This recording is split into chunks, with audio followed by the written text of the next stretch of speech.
नमस्कार, आप देख रहे हैं मनी 9। मैं हूं संदीप ग्रोवर और हमारे वीकेंड स्पेशल शो कंपनी नामा में आपका बहुत बहुत स्वागत है। कंपनी नामा एक ऐसा शो है जिसमें हम आपको बीते कारोबारी हफ्ते यानी सोमवार से शुक्रवार की कॉर्पोरेट और स्टार्टअप जगत की बड़ी खबरों के बारे में बताते हैं। साथ ही हमारा एक खास सेगमेंट है ऑन द रडार, जिसके जरिए हम आपको ऐसी खबरों के बारे में भी बताते हैं जिनमें कोई ना कोई विवाद जुड़ा हुआ है। तो चलिए शुरू करते हैं इस हफ्ते की खबरों का सफर। पहले बात कर लेते हैं कॉर्पोरेट से जुड़ी बड़ी सुर्खियों की और आपको ले चलते हैं पहली खबर की तरफ। L&T फाइनेंस गोल्ड लोन कारोबार में उतरने जा रही है। जी हां, पोल मर्चेंट्स फाइनेंस का ये कंपनी गोल्ड लोन कारोबार खरीदेगी और 537 करोड़ रुपए में स्लम सेल बेसिस पर ये दोनों कंपनियों के बीच में सौदा तय हुआ है, जो कि वित्त वर्ष 2026 की दूसरी तिमाही यानी कि Q2 FY26 तक पूरा होने की उम्मीद लगाई जा रही है। इस डील में कंपनी के 98,000 ग्राहक, 700 कर्मचारी और 130 ब्रांचेस शामिल हैं। 10 फरवरी को जब यह खबर आई तो L&T फाइनेंस के शेयर में 152 रुपए 21 पैसे का हाई लगाने के बाद करीब 3/4% की कमजोरी के साथ 148 रुपए 10 पैसे पर कारोबार की क्लोजिंग हुई। अगली खबर, देश की सबसे मूल्यवान कंपनी रिलायंस इंडस्ट्रीज को लेकर इस हफ्ते दो बड़ी खबरें थी। पहली ये कि RIL की एनर्जी ड्रिंक कारोबार में एंट्री हो चुकी है। इस कंपनी की subsidiary company Reliance consumer products limited यानी RCPL ने स्पिनर नाम का स्पोर्ट्स ड्रिंक लॉन्च कर दिया है। जी हां, श्रीलंका के क्रिकेटर मुताया मुरलीधरन के साथ मिलकर 10 रुपए में यह ड्रिंक लॉन्च किया गया है। जब यह खबर आई तो 11 फरवरी को रिलायंस इंडस्ट्रीज के शेयर ने 1264 रुपए 55 पैसे का ओपनिंग हाई लगाया और कारोबार की समाप्ति करीब 1.25% की कमजोरी के साथ 1237 रुपए 55 पैसे के स्तर पर हुई। दूसरी खबर यह थी कि रिलायंस ने सिंगापुर में एक नई सब्सिडरी कंपनी का गठन किया है। REC सस्टेनेबल एनर्जी सॉल्यूशंस यानी REC SCS के नाम से सिंगापुर में ये नई सब्सिडरी कंपनी बनाई गई है, जो कि R&D गतिविधियों को कंसोलिडेट करने के लिए ग्लोबल क्षमता केंद्र यानी GCC स्थापित करने की मंशा से बनाई जा रही है। ग्लोबल टैलेंट की भर्ती को सुगम बनाने के लिए ये कंपनी बनाई गई है और आपको बता दें कि न्यू एनर्जी पहलों को सपोर्ट करने के लिए तकनीकी और खरीद सेवाएं प्रदान करने का ये कंपनी काम करेगी। 13 फरवरी को RIL के शेयर में 1228 रुपए का हाई छूने के बाद मामूली कमजोरी के साथ 1216 रुपए 20 पैसे पर कारोबार का अंत हुआ।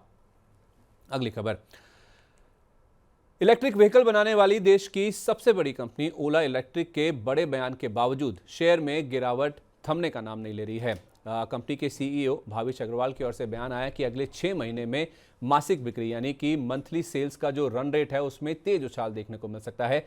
6 महीने में उनका कहना था कि मासिक बिक्री बढ़कर 50,000 यूनिट तक पहुंचने की संभावना है, लेकिन उसके बावजूद 11 फरवरी को ओला इलेक्ट्रिक का शेयर 67 रुपए 90 पैसे पर खुला और वहीं पर टॉप बनाने के बाद 3% से ज्यादा की कमजोरी लेकर 65 रुपए 44 पैसे के स्तर पर बंद हुआ और दिन के दौरान तो शेयर ने 64 रुपए 36 पैसे का 52 वीक लो भी टच कर दिया। अगली खबर, डायनामेटिक टेक्नोलॉजीज ने बड़ी पार्टनरशिप की है। दरअसल कंपनी ने डॉयश एयरक्राफ्ट के साथ एक करार किया है और एरो इंडिया 2025 में दोनों कंपनियों के बीच में ये पार्टनरशिप की गई है। इस पार्टनरशिप के होने की खबर आने के बाद 11 फरवरी को कमजोर बाजार में भी देखिए डायनामेटिक टेक्नोलॉजीज के शेयर में 2.5% से ज्यादा की मजबूती के साथ 6,740 रुपए पर कारोबार की क्लोजिंग हुई। अगली खबर, श्रीराम प्रॉपर्टीज ने कोयम्बेडु चेन्नई में जमीन डेवलप करने के लिए जॉइंट डेवलपमेंट एग्रीमेंट किया है। इस जमीन से 350 से 400 करोड़ रुपए का रेवेन्यू आने की संभावना बताई जा रही है और इस खबर के आने के बाद 11 फरवरी को श्रीराम प्रॉपर्टीज के शेयर में 4% से ज्यादा की गिरावट के साथ 80 रुपए 75 पैसे पर कारोबार की समाप्ति हुई और दिन के दौरान शेयर ने 80 रुपए 10 पैसे का 52 वीक लो भी टच किया।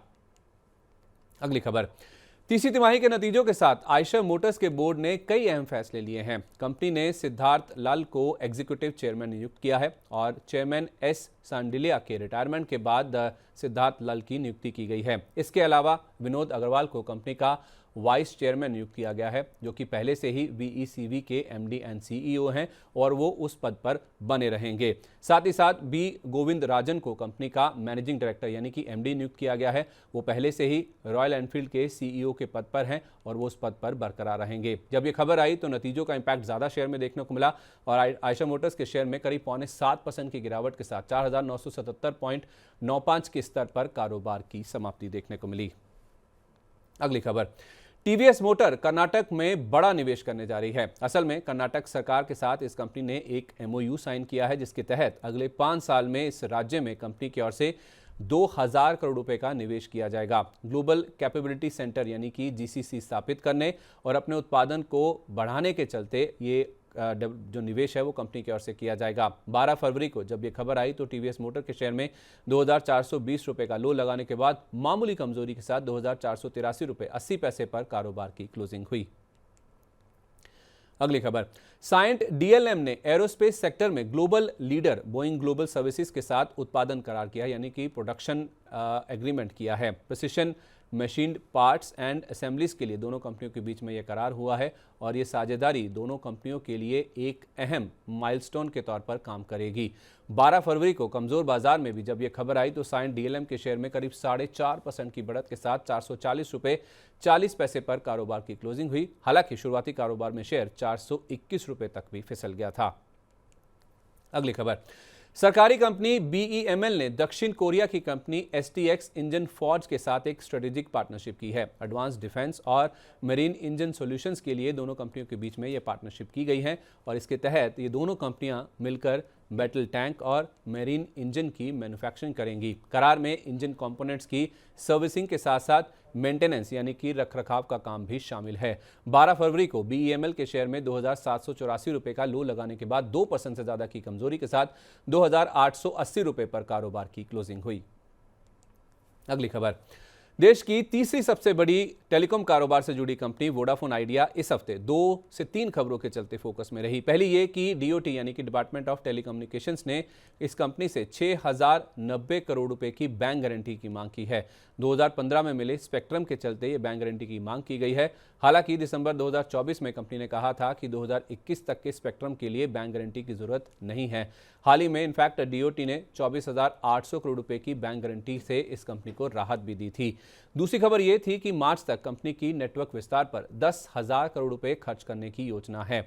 अप्रैल दिसंबर 2024 तक ये कंपनी क्षमता विस्तार पर 5,300 करोड़ रुपए का ही निवेश कर पाई है और मैनेजमेंट का कहना है कि अगले 7 से 8 हफ्ते में बैंकों से इस निवेश को लेकर फाइनेंसिंग मिलने की भी उम्मीद है। इस खबर के चलते 13 फरवरी को वोडाफोन आइडिया का शेयर 8 रुपये 99 पैसे तक उछलने के बाद करीब 3% की मजबूती लेकर 8 रुपये 63 पैसे के स्तर पर बंद हुआ था। 14 फरवरी को खबर थी कि सुप्रीम कोर्ट ने टेलीकॉम कंपनियों की रिव्यू पिटीशन को खारिज कर दिया है।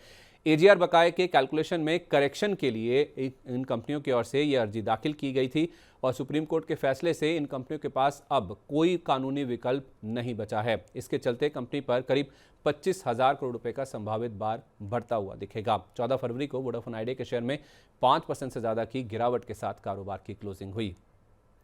अगली खबर, दिग्गज एफएमसीजी कंपनी आईटीसी बड़ा अधिग्रहण करने की तैयारी में है। कंपनी की एमटीआर फूड्स ईस्टर्न को खरीदने के लिए बातचीत चल रही है। ओरकला इंडिया से दोनों ब्रांड खरीदने के लिए इस कंपनी की बातचीत चल रही है और आपको बता दें कि वित्त वर्ष 2024 में ओरकला इंडिया का 2400 करोड़ रुपए से ज्यादा का रेवेन्यू था और इन दोनों ब्रांड से ओरकला इंडिया की आय का 80% से ज्यादा हिस्सा आता है। माना जा रहा है कि नॉर्वे की ओरकला एएसए के साथ ये सौदा 1.4 अरब डॉलर में हो सकता है। सौदे के जरिए इस कंपनी की दक्षिण भारत में कारोबार विस्तार की योजना है। 13 फरवरी को आईटीसी के शेयर में 413 रुपए 95 पैसे का हाई लगाने के बाद 410 रुपए पर लगभग फ्लैट क्लोजिंग हुई, जो कि 409 रुपए के डे लो के बेहद करीब थी। अगली खबर, टाटा पावर ने सरकारी तेल गैस कंपनी ओएनजीसी के साथ हाथ मिलाया है। असल में टाटा पावर की subsidiary company Tata power renewable ने ओएनजीसी के साथ एमओयू साइन किया है। यह करार बैटरी एनर्जी स्टोरेज सिस्टम यानी बीईएसएस और उसकी वैल्यू चेन में मिलकर मौके तलाशने के लिए किया गया है। 13 फरवरी को जब यह खबर आई तो टाटा पावर के शेयर में 357 रुपए 45 पैसे का इंटरडे हाई लगाने के बाद 348 रुपए 10 पैसे पर एकदम सपाट क्लोजिंग हुई। अगली खबर, आईसीआईसीआई बैंक की जेवी partner prudential PLC ICICI prudential AMC का आईपीओ लाने की तैयारी कर रही है। फिलहाल आईसीआईसीआई प्रूडेंशियल एएमसी की लिस्टिंग का आंकलन चल रहा है। आईपीओ के बाद भी बैंक का आईसीआईसीआई प्रूडेंशियल एएमसी में मेजॉरिटी हिस्सा बना रहेगा। 13 फरवरी को जब यह खबर आई तो 1266 रुपए का हाई लगाने के बाद आईसीआईसीआई बैंक के शेयर में करीब 1/4% की कमजोरी के साथ 1248 रुपए 50 पैसे पर कारोबार का अंत हुआ।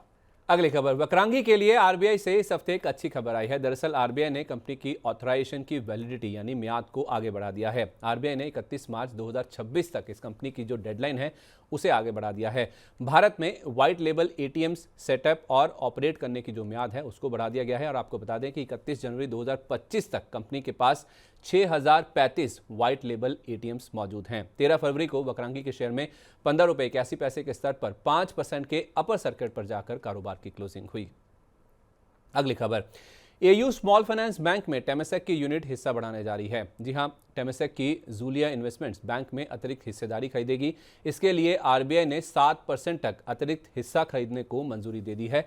अगले एक साल में यानी कि 12 फरवरी 2026 तक ये हिस्सा खरीद पूरी करनी होगी। आपको बता दें कि दिसंबर अंत तक जूलिया इन्वेस्टमेंट्स के पास इस बैंक में 1.37% हिस्सेदारी है। 13 फरवरी को एयू स्मॉल फाइनेंस बैंक के शेयर में 558 रुपए का हाई लगाने के बाद करीब आधा % की गिरावट के साथ 552 रुपए पर कारोबार की समाप्ति हुई।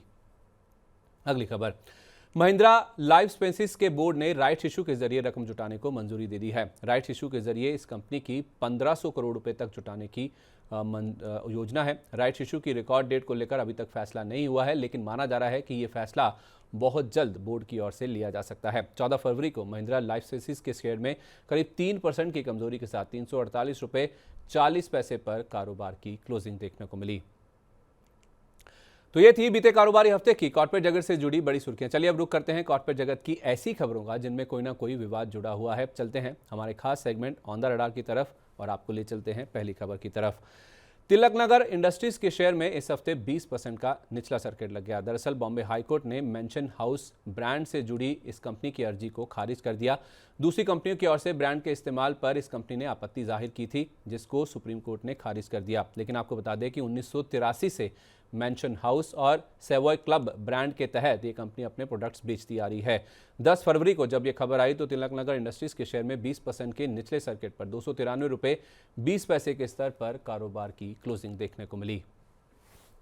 अगली खबर, अदानी ग्रुप इस हफ्ते 3 बड़ी खबरों के चलते फोकस में रहा। पहली ये कि अमेरिकी राष्ट्रपति डोनाल्ड ट्रंप ने फॉरेन करप्ट प्रैक्टिसेस एक्ट यानी FCPA पर रोक लगा दी और इस तरह $26.5 करोड़ के रिश्वतखोरी से जुड़े मामले में ग्रुप को राहत मिल जाएगी। दूसरी खबर ये थी कि अदानी फैमिली ने $68.6 करोड़ का दान करने की शपथ ली है, जिसके तहत भारत में 2 बड़े और नॉट फॉर प्रॉफिट अस्पताल खोलने पर निवेश किया जाएगा। 6000 करोड़ निवेश से अहमदाबाद और मुंबई में अस्पताल खोले जाएंगे और मेयो क्लिनिक ग्लोबल कंसल्टिंग के साथ पार्टनरशिप में अदानी हेल्थ सिटी बनाई जाएगी।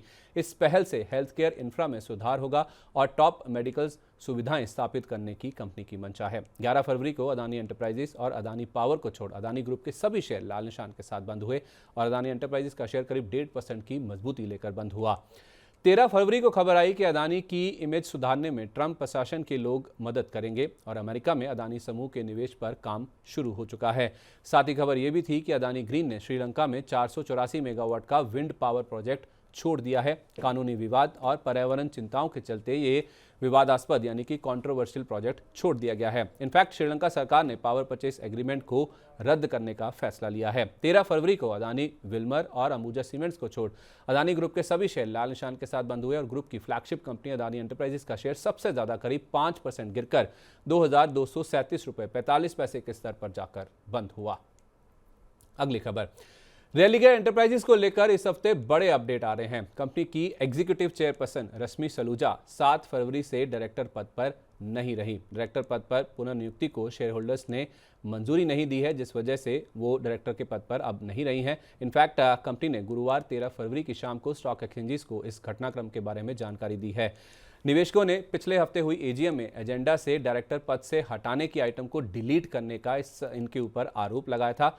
साथ ही पिछले हफ्ते सुप्रीम कोर्ट ने बर्मन फैमिली के ओपन ऑफर की मियाद 12 फरवरी तक बढ़ा दी थी। पिछले हफ्ते सुप्रीम कोर्ट ने यूएस के इन्वेस्टर डैनी गायकवाड के प्रतिद्वंदी ऑफर पर सुनवाई की थी, जिसके बाद सुप्रीम कोर्ट ने डैनी गायकवाड को 600 करोड़ रुपए जमा करने के लिए कहा था।